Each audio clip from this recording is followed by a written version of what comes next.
পাবনার বেড়া উপজেলার সানিলা মহল্লার আব্দুল মজিদের ছেলে মাসুদ রানার উপর সন্ত্রাসীরা হামলা চালিয়ে ধারালো অস্ত্র দিয়ে কুপিয়ে বাম্ফা কেটে ফেলার ঘটনায় জড়িতদের দ্রুত গ্রেপ্তারের দাবিতে বিক্ষোভ মিছিল ও প্রতিবাদ সমাবেশ করেছে এলাকাবাসী।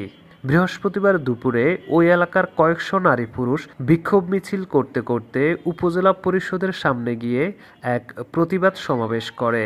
এ সময় মাসুদের পিতা আব্দুল মজিদ দুঃখ প্রকাশ করে বলেন, ঘটনার 4 দিন পার হলেও এখন পর্যন্ত পুলিশ কাউকে গ্রেপ্তার করতে পারেনি।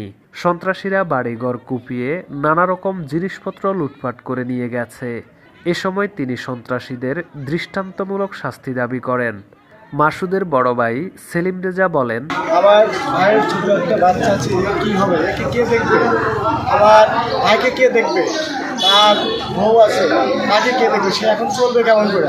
আপনাদের কাছে এইটা আমার দাবি, এরও একটা ব্যবস্থা করে দিবেন, ঠিক আছে? আর এই যাবার আমার ভাইকে এভাবে রক কাটছে, এটা প্রমাণ করে দিল।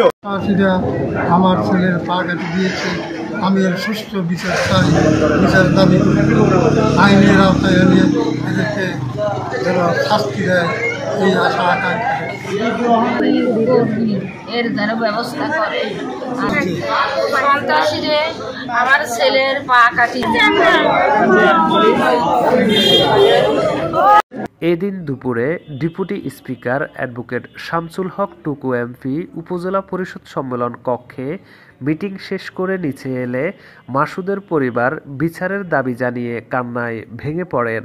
এ সময় তিনি তাদেরকে ন্যায় বিচারের আশ্বাস দেন এবং প্রশাসনকে দ্রুত আসামি গ্রেপ্তারের নির্দেশনা দেন। তোমরা যাও, আসবে। আমি এত কথা আমি জানি,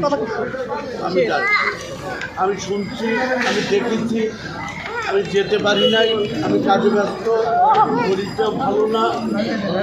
এটা মনে করতে হবে আমার ছেলের পা কেটে নিছে, এটি আমি মনে করি। ইনশাল্লাহ বিচার হবে। জয় বাংলা।